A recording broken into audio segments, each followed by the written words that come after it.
Are you guys ready to chat the Game Awards? Let's do it. Hello, everybody. It's Jeff.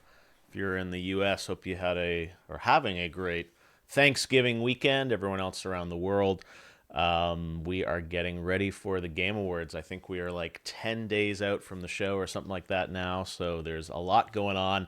A busy week ahead as we prepare for the show and start building our set at the Peacock Theater in Los Angeles and get ready for lots of activity in the next couple of days as everyone comes back from the holiday and gets ready to put on the show. So for those of you joining us, I do a little Q&A here on all things Game Awards. If you got questions, drop them into the chat and I will do my best to answer them. Couple things to tell you about for the show. First thing is tomorrow our Player's Voice award will open. As you may know, that's a 100% fan-voted award. Obviously, in the other categories, fans get to vote, but there's also a jury that votes as well, and that's weighted more towards the jury. The Player's Voice is 100% fan-voted, so there'll be 30 nominees we'll reveal tomorrow, and then you guys will get to vote in round 1, which takes from 30 games down to 10, and then round 2 is 10 games down to 5, and round 3 is 5 games down to a single winner that will be announced live at the show on December 7th. So a lot of people always say, why can't fans pick the winners? We let this happen in this category specifically. And as you remember last year, there's lots of debate and discussion when fans are fully driving the results. So we're going to do it again. And tomorrow you'll get to vote and lock in there. Of course, you can still vote in all the other categories. If you haven't already, that voting continues on through December the 6th, the day before the show. So if you have, I'm sure you probably have voted, but if you haven't, you can go there to the website. And by the way, those of you guys watching on Twitch, we also have our Twitch Predicts the Game Awards extension, which is available on this, I think, side of the screen on desktop. It's also available on mobile, and that actually lets you go through and predict who you think is going to win in each category of the Game Awards from the 31 categories that we've announced, excluding Player's Voice. So go through and do that, and then when the show happens, we'll actually see how you do comparatively. And if you're a streamer, you can also install that extension on your channel as well, so you and your viewers can go through with that. Also on Twitch, we announced on Friday that there is going to be a Twitch drop again. We're working with Warframe once again for an awesome Warframe that is going to drop during the show if you watch more than 30 minutes of it and your account is connected to Warframe. So get ready for that and stay tuned for more information. And that's also open to anyone that's co-streaming the show. So if you're co-streaming the show on Twitch and you stream in the special events category, you'll also get that Warframe for you and also all your viewers if they're connected to Warframe. All right, let's go to some Q&A here. I'm going to call up our fancy featured chat widget here and see what you guys have to say. Let's see. Okay, featured chat is coming up right now, I think, if it works. It wasn't working last week, but I bet you it will here. Let's hope. There we go. The Game Awards, are you going to have anything special showing? Well, there's a big question. I think we'll hopefully have some special stuff showing, but, it's everything's in the eye of the beholder in some ways about the games you want to see announced. Will those get announced? Will new things get announced? There are going to be a lot of incredible games from incredible teams all around the world showcasing kind of where games are going next. Of course, we're celebrating the best of this year, and it's been like an amazing year for video games in 2023, so we'll celebrate all those incredible games on stage, and yes, we will definitely have announcements of games coming in the future. I think you'll also find this show, we have a lot of kind of new games, unexpected things from new teams, new IP that we're excited about as well. So sometimes, the games you want are the established franchises or sequels or, known characters that you want to see. And of course, we'll have some of that stuff as well. But I think it's also important that our show introduces you guys to new things. When you think about like Game of the Year this year, all the nominees are from established franchises, right? It was a great year for games in terms of a lot of big franchises and sequels came out this year. but they were all, established brands that all got nominated for Game of the Year in those 6 slots. So I think it's important to kind of have new, fresh IP that we could highlight. And we had cool new games in the nominee list, like Liza P, and we had Hi-Fi Rush, Starfield, of course. I mean, lots of other new games were released this year. But I think in the next couple of years, we're going to hopefully see a lot of brand new IP. So I'm excited to showcase that. But yeah, you have to tune in, and we'll hopefully share more with you in the coming days about some of the things that'll be happening. But a lot of the show we are not going to sort of pre-announce, and hopefully it'll all happen for you kind of live as we watch the show. Good question though. Here's a good question. Here's someone that knows our player's voice. How is Player's Choice working this year? Will it show the vote percentage like last year? Yeah, we have removed the bar chart from the voting this year. That was kind of an experiment that we did where we kind of let you folks see in real time the voting. And this year we're not going to reveal the actual real time voting of what's happening behind the scenes. And of course, the reveal will happen when we announce round 2 or round 3. Yeah, we just thought that it kind of further gamified things. And again, that's something that people always say with us in the main categories, like, why don't you reveal the voting? And why don't you, and it's, again, we try to be more transparent, and we experimented with Player's Voice, and I think it just created a lot of, a lot of sort of drama around it. So we're going to still do it. It's the exact same kind of back end, but we're not going to reveal sort of the actual percentages on a graph for each round. So you'll see tomorrow the 30 games, and then when we announce the 10, that'll be kind of the reveal of which ones made it. It'll also make it, I think, a little more exciting at the show when we actually announce what wins the category versus kind of it being pre-announced, because people could check the bar chart live. So yeah, we're still doing the same kind of 3-round system, but we are not doing the bar chart. So good question. You guys are on it. Let's see. Hey, Geoff, you see the world premieres yet? I've seen some of them. Yeah, I mean, the thing that I think people don't realize with the world premieres is that oftentimes we're working with studios all year long to put together their premieres. So we see things in very early states sometimes, storyboards and animatics, and then, gameplay. And so, yeah, we've seen a lot of those. I mean, some of them are finished now. There's some that are still being worked on. There's some I haven't even seen yet. I'm hoping to see soon. But there's certain, studios and developers that are very precious about not wanting to kind of show anything to me until they're ready. And there's certain studios that we trust that they're going to do something really incredible with what they put together. So, it's one of those things where people always want to impress me too when they show things. So sometimes people are a little shy or nervous to kind of show us anything until it's quite done. So it's a bit of a negotiation with everyone. But yeah, I've seen some really great stuff that we'll be showing to you. You guys will be the judge of that. And I'm very excited about the lineup of games that we have to share with you. Will it be every game that you want? I'm sure it won't be. And that happens every year, where there are hopefully some things that you're not expecting that will be showcased at the show, and then there'll be other things that are things you do expect. So we'll see. We're working on that now, and this will be a big week where a lot of things get finished. But yeah, it's a really good question. Next question. Are you taking more security measures for the event to prevent stage crashers? Yeah, we are. We don't want to talk about that stuff too publicly just because, it's security, and we definitely have plans, and we're trying to do all we can to kind of keep me safe, but also everyone, watching the show in the audience, people participating in the show and everything. So, yeah, it's something we're certainly thinking about, and we appreciate the concern.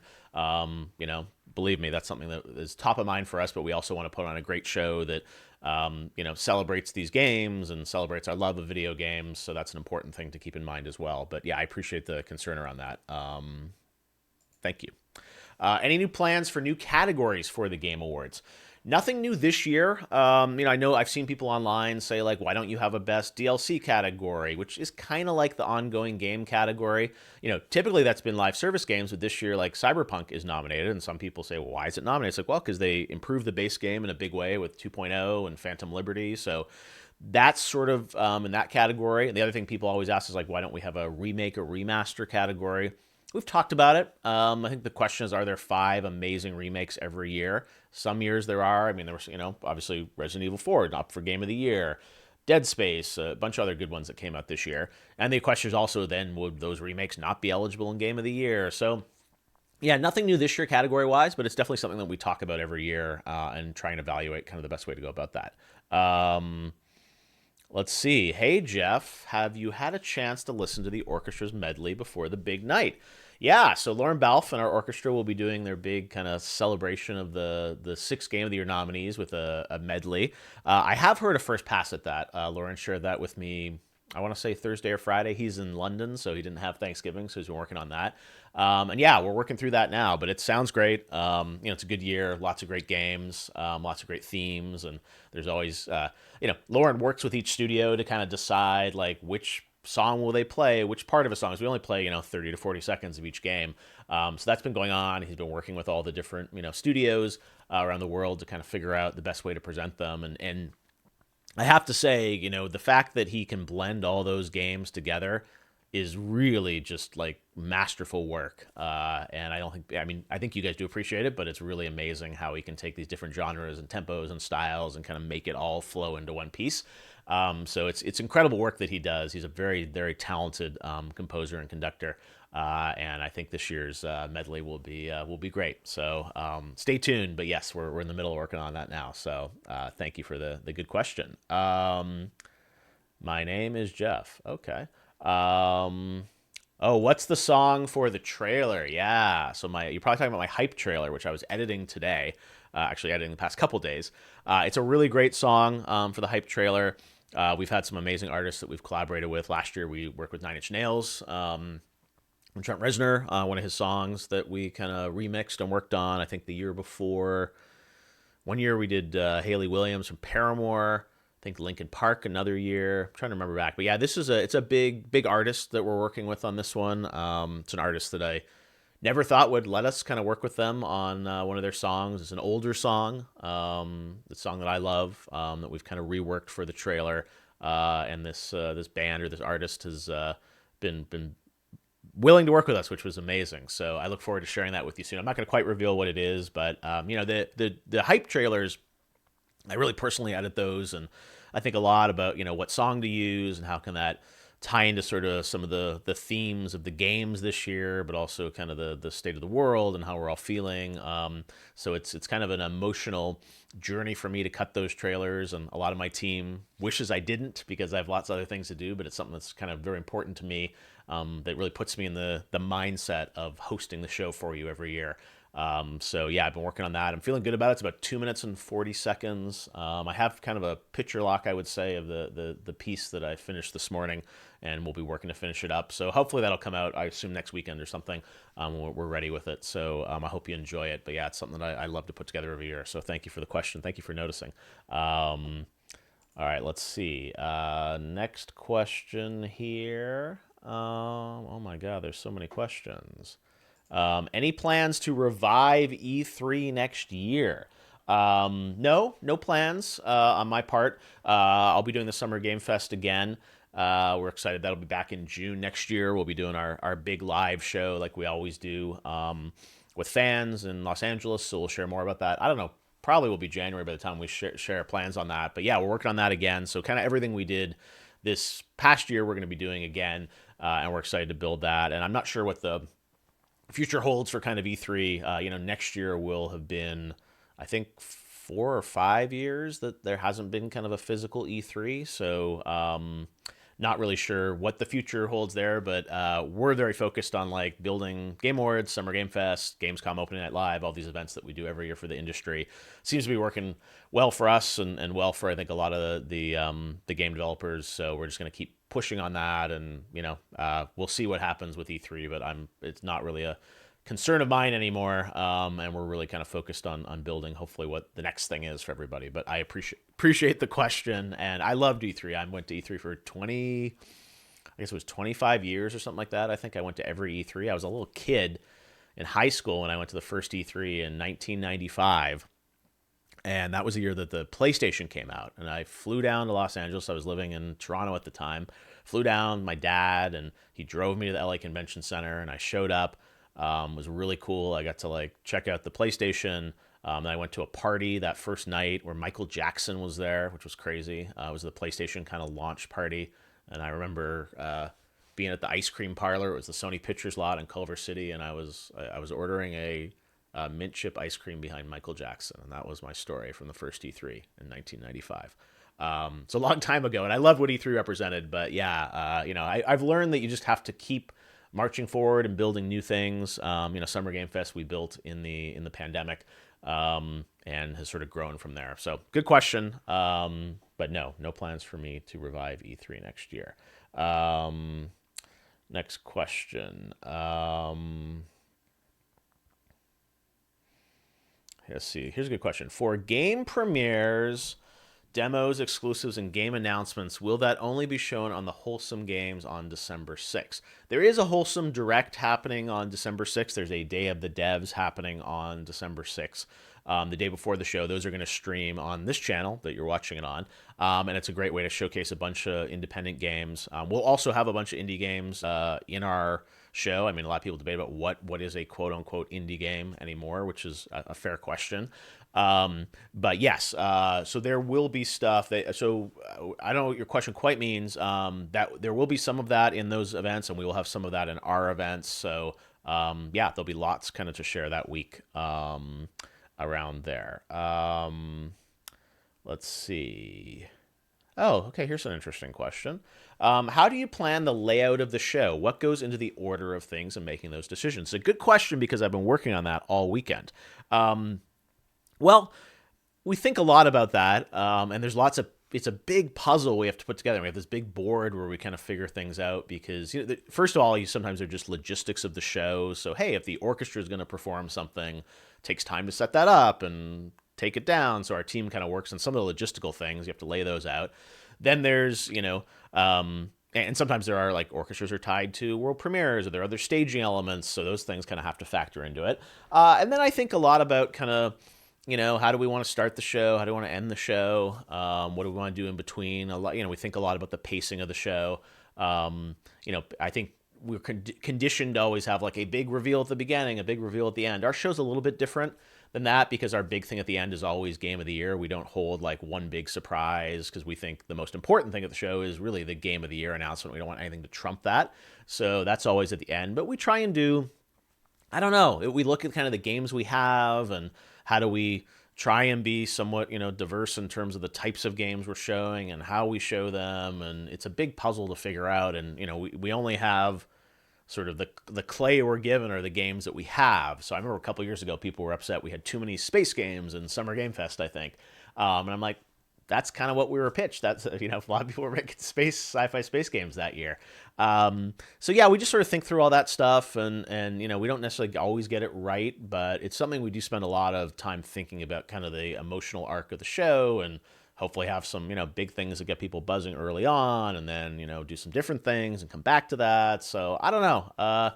The thing we see is that everyone watches pretty much the full show, even though it's late in Europe. I mean, we see the stats on Twitch and YouTube that people do stay up and watch it. So it's less that, people often ask, like, what's the peak viewership? Or we want our trailer right when everyone's watching. And it's kind of everyone tunes in for most of the show. So it's just about what we do and how we hopefully delight people as things go. So yeah, it's a constantly moving target. Sometimes it relates to talent or moments in the show. They can only be there at certain times. So complicated puzzle that I'm in the middle of right now. So I'm glad you asked the question. Thank you so much for that. All right, lots more questions. Who is co-hosting this year? Well, we have Sydney Goodman will be back. I don't know if that's announced, but Sydney's always back. She'll be hosting the opening act, which is the first half hour of the show, and then I'll be doing kind of the main show. And we'll have lots to share, hopefully, in the coming days about presenters and other folks that'll be involved. So more to share there in the coming weeks. Coming days. It's coming soon. Next question. Any music from Alan Wake 2 at the show?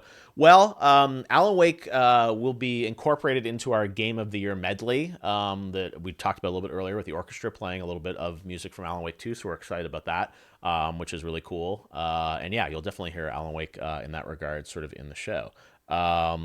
Is the TGAs in IMAX? We are not doing the IMAX TGA broadcast this year. IMAX Live, which is kind of that program they've kind of rejiggered that and not really doing live events right now, as far as I know. So yeah, unfortunately, we're not really doing any cinema stuff this year. I'd like to do it. It's always just trying to figure out. I know people ask us about it, so it's kind of in the right scenario, we'd love to go back and do it again. And I think we find with that stuff is like, if you have to pay sometimes to go to some of those, so it's like, how is there value to you for going? Do you get a free game? Do you get to see a movie or something with it? So the movie season for December is not, at least in my opinion, not particularly great in terms of anything really kind of amazing or great coming out that we could pair with. So yeah, it just didn't kind of work out this year, but I'd love to come back to it in the future. Okay, here's a good question. What's the process of choosing musical guests for the Game Awards? How do you go about that? Well, I think it's evolved over the years. We know the orchestra music's important to you guys, so we do that every year. And then beyond that, it's really just finding acts and artists that have a meaningful link to games. Like last year, we did Hosier, who did the song in God of War, Blood on the Snow, which was great. And then we had a surprise from Halsey, who kind of announced her partnership with Diablo 4. We have lots of big names that pitch us on being a part of the show.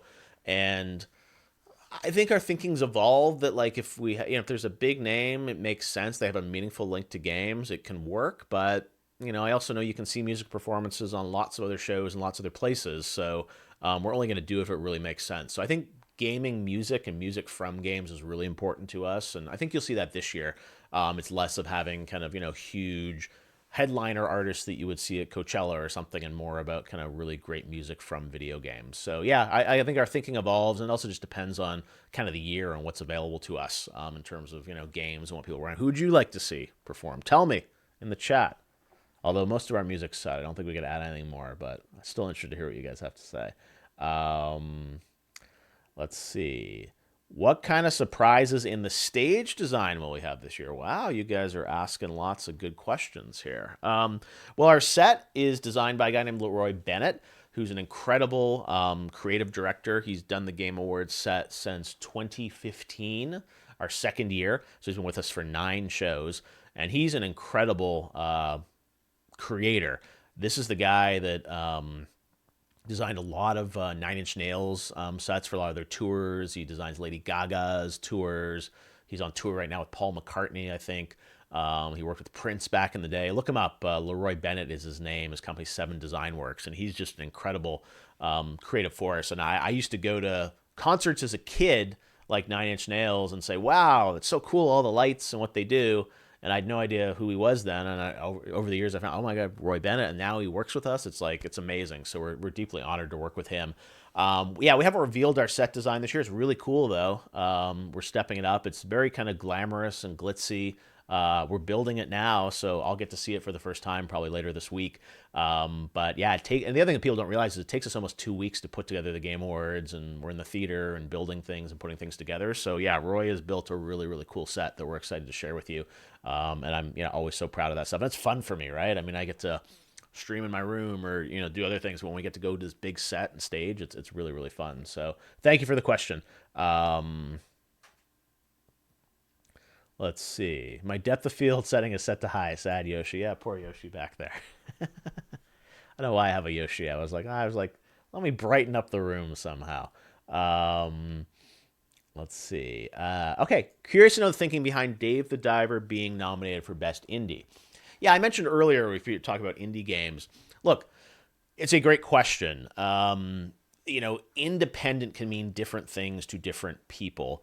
And it's sort of a broad term, right? I mean, you can argue, does independent mean the budget of a game? Does independent mean where the source of financing was? Is it based on the team size?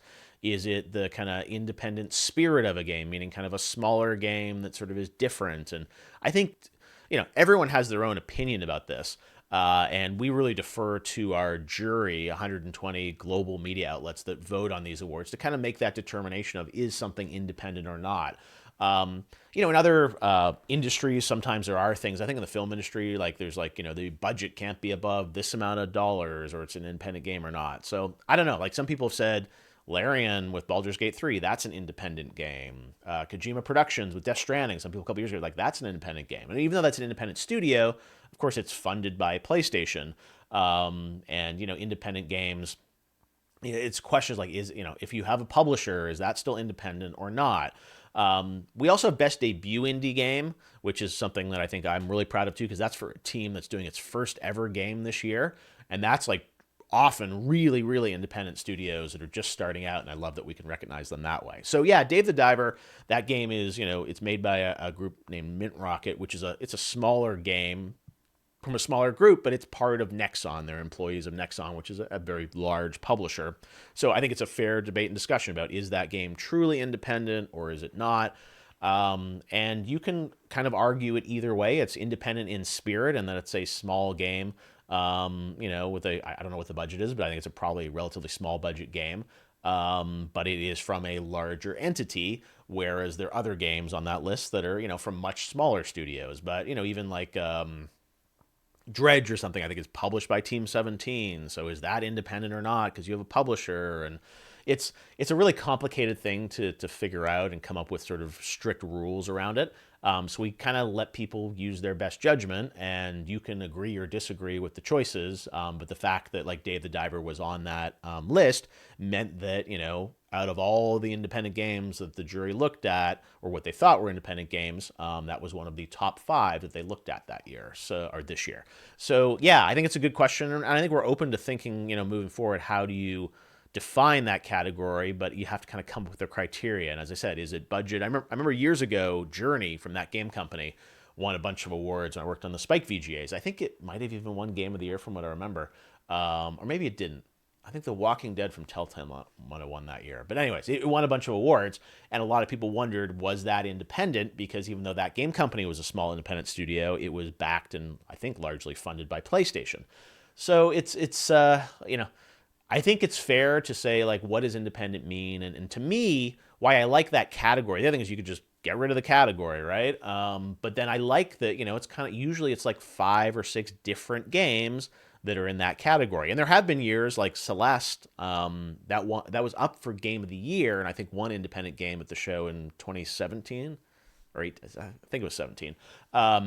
So sometimes, independent games are so good that they can be up for Game of the Year, but typically, it's a different set of games, and I like that we get to recognize different games in our show and not just have the same sort of 5 to 10 games nominated in all categories. So that's why I like the idea of that category, but what the exact criteria, it's an open debate and discussion. So anyways, a long rambling answer, but hopefully that makes some sense.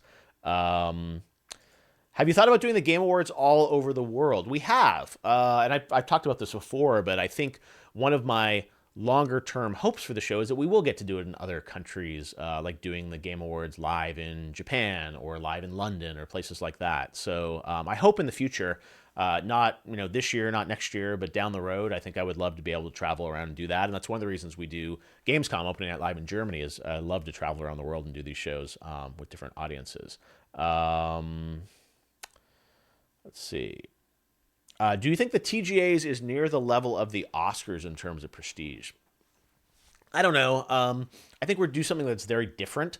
I know everyone likes to compare things, right? It's like this, but a little different, or like that.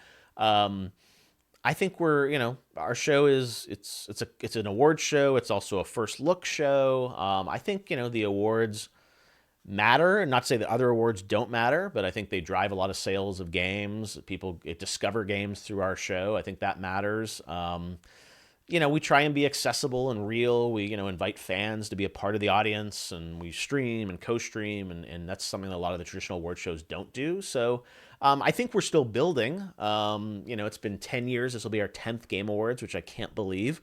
But the Oscars, I don't know, was it 90 Oscars or something like that? I think, I think they're in the 90s now. Yeah, so we're definitely thinking about how we can continue to grow the show and build it. But I don't think we don't really compare ourselves to other award shows, because it's something that's very, very different. And I even say that to my team all the time. People are like, well, this award show does things this way or that way, and I say, well, yeah, but like we are a unique, different kind of thing. We're exclusively streaming, and we're completely independent. So yeah, I don't know. I think it will always evolve every year about what we do with the show, but we don't necessarily look at ourselves and compare ourselves to other award shows. But it's obviously a natural thing that people will do.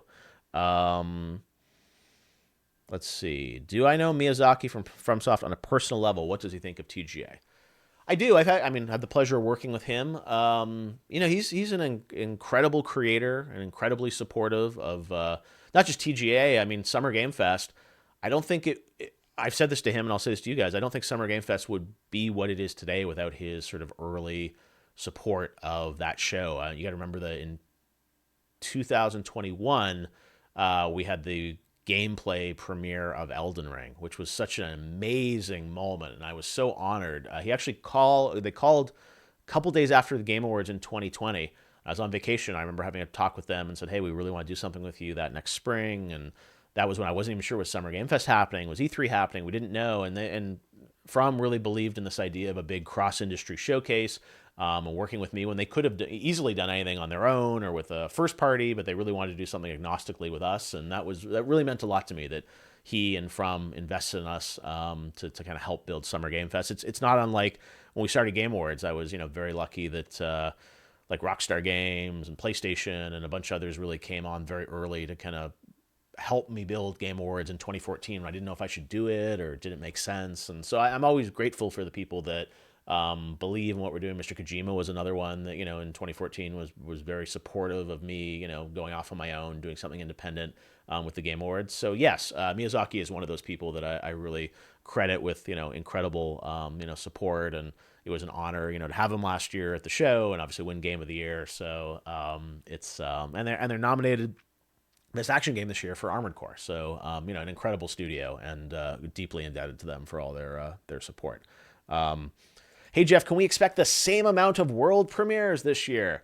I don't know. I haven't counted, honestly. I think around the same. I don't know. I don't know how many we had last year, so I couldn't tell you this year. But yeah, I think we have, and also what is a world premiere, right? I mean, that's something that actually you'll see this year with the show, like, we often put up those like cards, world premiere, and we're kind of moving away from that just because I think everything's kind of just, is it a first look? Is it an announcement, et cetera, et cetera. So we're just treat it all as kind of great game content.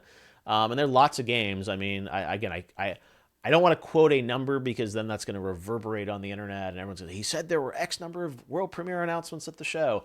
But yeah, it's probably similar to past years, in terms of the length of the show and the content and things like that. We went a little bit shorter last year. We tried to. And then Chris Judge took his sweet time with his speech. So I think it's probably going to be similar to sort of last year with kind of a little bit shorter show. Let's see. All right. Yeah, here's another good question. Best supporting actor. We've talked about it. There are lots of great performances.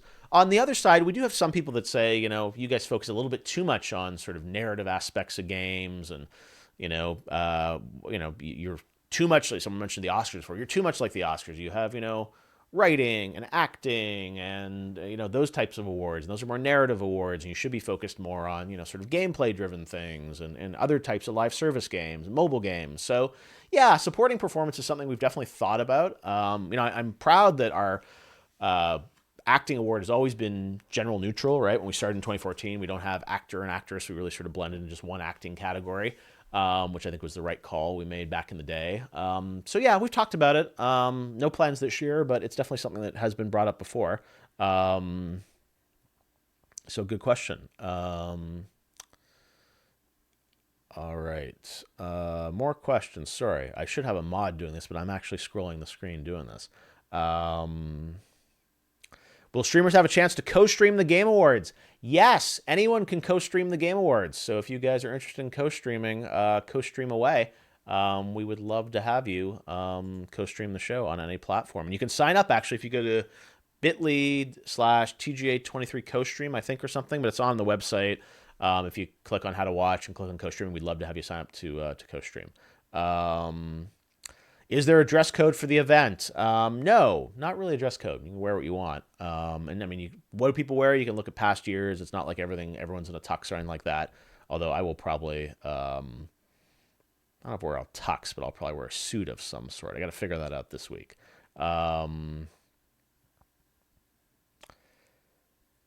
Will Valve give away OLED Steam Decks? Good question. How's the hype trailer coming along? Good. I was editing that earlier today. That's why I'm a little tired. I'm always tired this time of year.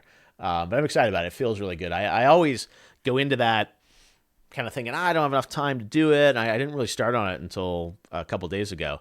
And it came together today. I watched it back. I'm like, yeah, it feels like it's going to be good. So I feel good about it now. How long will the show be? Similar probably to past years. A little hard until we get into rehearsals, really knowing how everything goes. And then, of course, there's unexpected things that happen, like, Chris Judge going along with his speech last year. But it'll be around the same, probably about 2.5 hours of the show, plus the opening act, 30 minutes would be my guess. So nothing significantly different than probably last year. Can we expect a Kyle Bossman sighting? I think Kyle will be involved in the show. I don't know if he'll be on camera, but Kyle is working behind the scenes on the show as he always does. Let's see. Have I thought about doing any Japanese bands or K-pop? Sure. That would be great. Can we get Tenacious D to perform? Not this year, although we did have Jack Black perform at our Hollywood Bowl concert where we did the Peaches song, and they did a song as well, their video game songs. That was fun. We did that back in June with them. Any ballpark figures about what it costs to put on the event? It's a very expensive event that costs, a lot of money to put together. So it's grown over the years, but, the orchestra, the scale, what we do, it's something I'm honored that we get to do it, and we want to do right by everyone. But yeah, it's something that is definitely expensive to put together. Have I already decided my favorite world premiere for the year? Oh, that's a good question. No, I haven't really. Partially because I haven't seen everything. But there's some stuff I'm very excited about. I'm too close to it sometimes too. So I never quite know what's exactly going to sort of, light the internet on fire, hopefully in a good way. But yeah, there's some I'm excited about some of the stuff we're showing you. We always have so many things. It's hard to pick one. Like even last year, I loved Hades. I mean, that was an amazing reveal. Hades 2. I loved Judas, which I thought was cool. And that's a game I've been waiting for years to reveal for you guys. So yeah, I don't know if I have one singular favorite right now, but ask me again after the show and I'll probably tell you. Have I spoken to the Muppets recently? I have. Yep. Stay tuned on that front.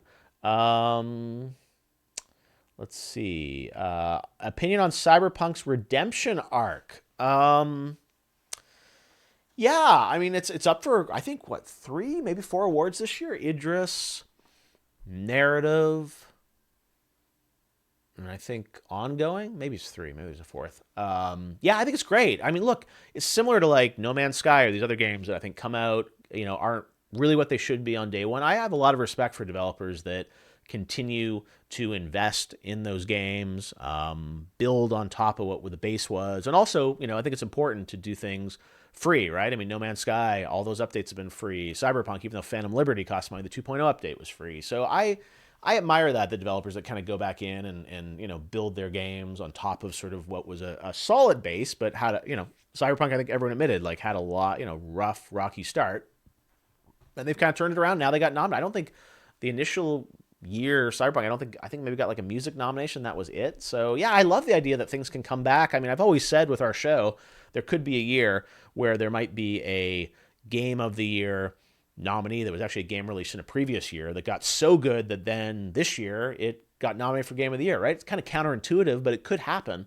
It's just like, in TV, they have seasons of shows, and Game of Thrones season 5 might get nominated, but season 3 might not, or, I think there's possibilities that there could be a year of a game where it's like, wow, this game was so good that it could be nominated this year for Game of the Year. So Cyberpunk didn't get that far, but yeah, I think it's amazing to see that it's done as well as it has done. I can hardly talk anymore. Yeah, TGA merch. There are some TGA hoodies and shirts available. I think we promoted this, but it's tgastore.com. They're just simple kind of black hoodies and shirts that we're actually using on the crew. I was wearing mine yesterday, and yeah, you can go buy them now. I think they're available globally. But yeah, go check them out. I think we tweeted about that. If not, it's a exclusive for this live stream. Lock in your hoodies and shirts. That's a good question. You guys have good questions tonight. Any plans to have like sit down talks like E3 Coliseum around the Game Awards?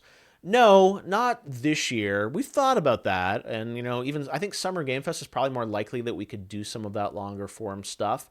I've always toyed with like, I always say I'm going to do a podcast at some point and never get around to doing it, but I'd like to at some point do that. And I miss having conversations about gaming with people. I used to do a lot of interviews. Some of you guys may remember that when I do a lot of executive interviews and developer interviews, and I've sadly gotten away from that because I've been so busy with the show. But yes, that's something that I would love to do in the future. But no, not around Game Awards this year. We are a little busy, unfortunately. Oh, okay. Do I reach out to companies for trailers or they pitch us? It's a combination, as you might imagine. Lots of people pitch us stuff.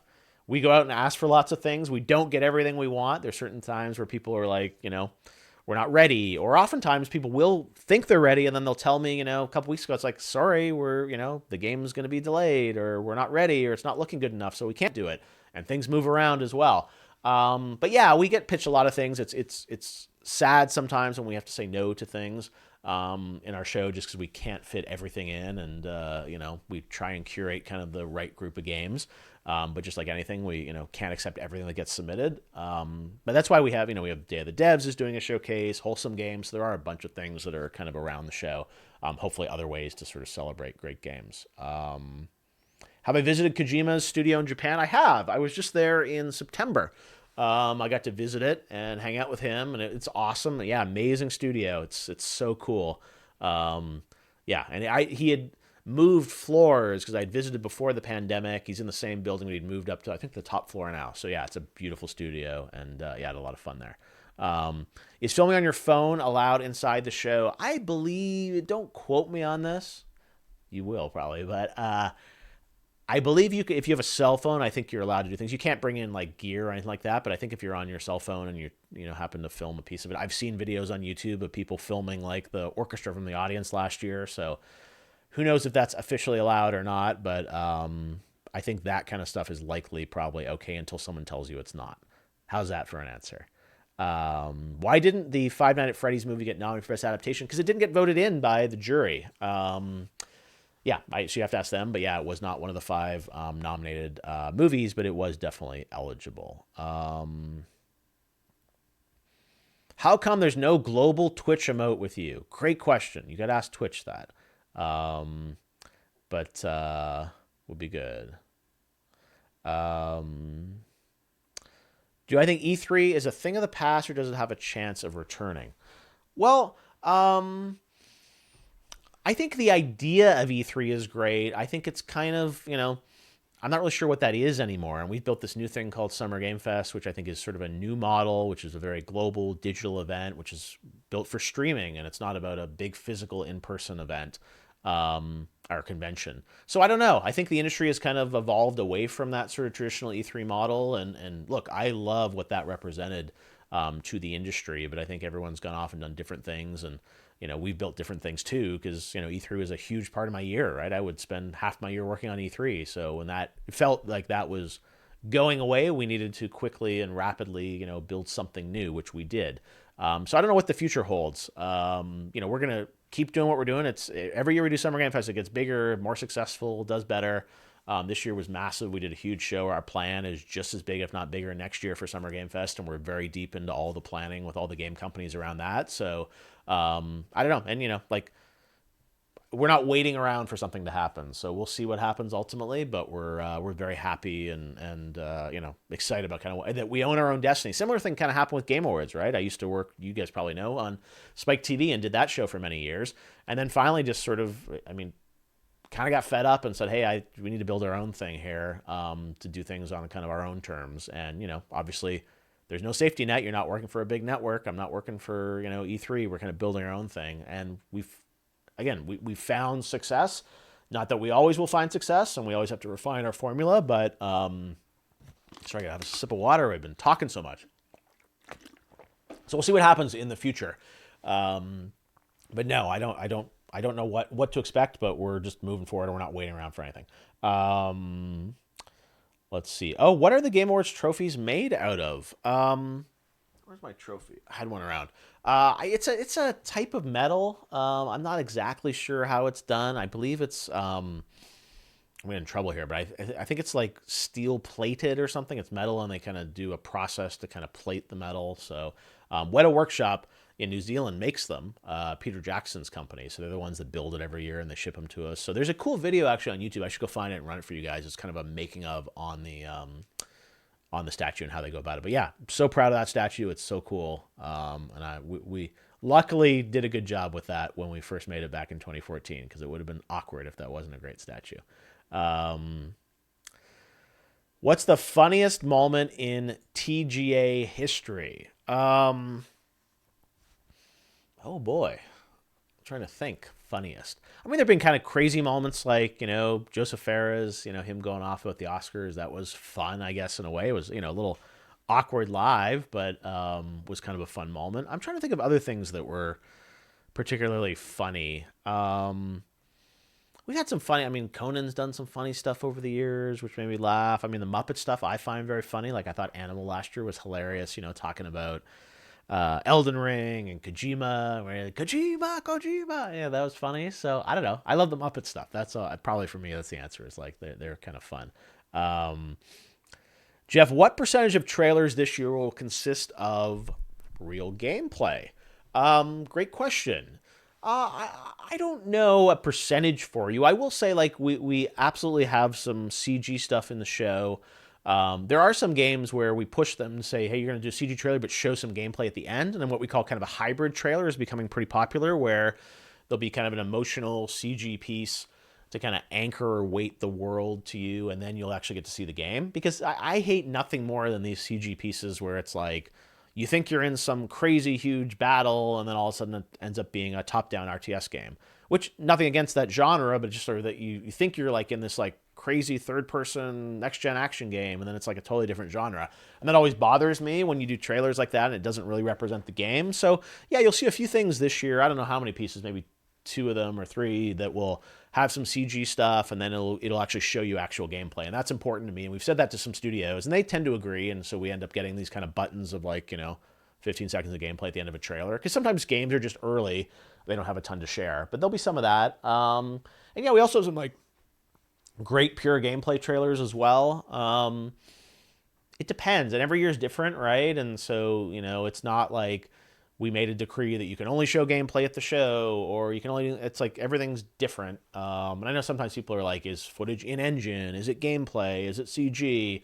And look, with, engines like Unreal Engine 5, you can do things that are beautiful cinematic pieces that are using the game assets in the engine, and it looks like a CG piece, but it's actually using the game engine. So that kind of line between, gameplay and CG is sort of blurred a little bit. But good question. It's something definitely we think about as we build the show. Let's see. My God, so many questions. Will you get Nicolas Cage back? Nicolas Cage with us at Summer Game Fest. I don't think Nicolas. I haven't asked him, but should we bring Nicolas Cage back? I don't know. He was great at Summer Game Fest. He lives in Vegas, I think. I don't know. But no plans right now, but I guess anything can happen this week, so stay tuned. And Nick, if you're watching this, hit us up. We'd love to see you again. Let's see. Oh, I love that TGA moment where you had Reggie, Phil, and Sean together. That was in 2018, 5 years ago. An amazing moment with the heads of the big 3 companies together. Yeah, I don't think that'll be happening this year. It's also a different time. Different people. It would no longer be Reggie or Sean. Phil Spencer would still be there, but it would be different folks from those companies. Sony's going through a transition right now. Jim Ryan is retiring, I think, at the end of March. Nintendo obviously has sort of new leadership. Doug Bowser, I guess he could be there with the, yeah, I don't know. And it's also part of it was kind of like a special time when we did that. That was unique. And I think to like repeat that moment, it's like, I don't know, like, I'm like, you can't do it every year. So like, there was a reason for that to come together in an interesting way. I think it could happen, but I was really proud of that. I was so excited when we finally were able to make that happen. And it's something I'd tried in previous years, just never happened. And just the stars aligned. It worked out. It was amazing. And I now focus on like, what are the other things that we can do, and not necessarily like, let's do that moment again. But yeah, if we're open to it if the stars aligned, as I said, for that moment. But it's like, what else can we do that would be fun or different or even meaningful, I think, to the audience around the show and our kind of love of games. So we're always thinking of things like that. But no, I don't think we're going to necessarily do that same moment again. But good question. Let's see. Do I know who's going to win? No, I don't. The voting is going on, and the fan vote continues on through December the 6th. So the winners are not really official until kind of the night before the show. Obviously, things will trend in a certain direction and things like that. But yeah, the actual winners are not really determined until sort of the night before the show when the polls close. I think it's 6 p.m. Pacific. So we actually have lots of contingencies and plans, and these shows are challenging because you sort of like people are coming, and then it's like, is their category happening or not happening on air, and are the right people there to accept? And so there's a lot of that happens over the next couple of weeks. So it's going to be a busy couple of weeks here. Let's see. Okay, here's a good question. How can you share the insights into how nominees and winners are selected? Well, yes. So for nominations, we have a global jury of 120 media outlets that select the nominees. And one thing that's important for us is that in a lot of other awards, you have to like submit your game or you have to pay an entry fee. And our belief is that you shouldn't have to do any of that. These media outlets play games all year. They have access to games. So they just vote for the games that they think are most interesting to them versus a kind of more formal process of like, oh, this game didn't submit, so it can't be nominated. So that group kind of independently, those outlets vote. And what's also important is they're not single individuals, they're outlets, because there's so many games to play and games take so long to play that it's hard for, a single individual to play everything out there in a year. So these groups get together inside of these outlets, they vote, they send their vote to the Game Awards, and then that all gets aggregated together, and then we tally those up, and those become the nominees in the categories. And then the winners are selected by a combination of that jury voting again to pick sort of the top game out of everything that's nominated, and the fans, you guys get involved as well on the website, and you get to vote as well and weigh in. And then those two things are blended together in a formula where we kind of blend those two together, and that determines the winner. And a lot of people ask, like, why can't fans fully pick the winner? And the decision on that is just based on experience. First of all, I think single platform games are kind of at a disadvantage often if it's just purely fan voted, because it's kind of like the game with the biggest audience has the largest potential, obviously, to rally folks. And then second of all, I think there sadly can be some social engineering where fan bases or companies can sort of, rally fans to vote for something. And I never want the winner to be determined by someone who can just, rally their fan base or, buy enough ads online to get people to go vote for a game. So that's why I think, we have the jury to sort of weight that. We do the Player's Voice Award every year just to sort of continue to experiment with that idea of having the public vote on stuff and see where that goes. And, last year was, you guys probably remember, it was a lot of crazy excitement online because everyone was kind of battling about which game was going to win. So, that's kind of the process. And look, there are other ways to do this. Like there are other awards that have like developers vote on games, and that's another model. My experience is that there's no perfect system, and developers voting on games, often developers are so busy making games, they don't have time to play a lot of other games. That most of the big developers I know are like, I've been so busy working on my game, I didn't have time to play this game or that game. So again, no perfect system, but the way we've done things has worked. I think generally like the right games have usually won, or you could at least debate, but it's not like the lists come back and it's like, whoa, what happened? Obviously, there are probably certain games you may feel like, why wasn't this game on this list or on that list, or why wasn't this nominated for that? And that's a fair conversation to have. I mean, we all have those conversations. We all have our own sort of personal preferences and decisions. And, every year is controversial to some degree, and just that it's a big profile awards show and not everything gets nominated. So, I think some of the debate and discussion is healthy. I think we have to remember, and I said this on Twitter a few weeks ago, that just because a game isn't in the top 5 doesn't mean it wasn't the 6th or the 7th or the 8th best game in that category. And I think we have to move away from this idea that like if you're not nominated, that means the game was trash or it was a disaster or failure. It's like, no, it was just a really competitive year, and these are the games that went to the top of the list. But yeah, it's hard because I think in the gaming industry especially, people are very competitive amongst the platforms and things like that. And it's unfortunate in a way because I feel it, and I think a lot of developers feel it as well. But I get it that everyone has an allegiance and a passion for certain games. So if your game got on there, great. If it didn't, you have a chance to vote it in at Player's Voice if it's on the list. All right, guys. Well, It's been great to chat. I wish I could keep going, but I got some work to do. We got Player's Voice launching tomorrow. I'll try and come back as we get closer to the show. It obviously gets busier and busier, and I can't always devote time to doing this as much as I would like. But of course, we are streaming the show live on Twitch and YouTube and every platform out there on Thursday, December 7th, just about 10 days away, a week from this Thursday. So I hope you get to tune in and watch it. I think we're going to have a fun show. I got a lot of work to do, but thanks for hanging out. Have a great rest of your Sunday or Monday morning, wherever you are, and we will catch up again soon. Take care, everybody. See ya.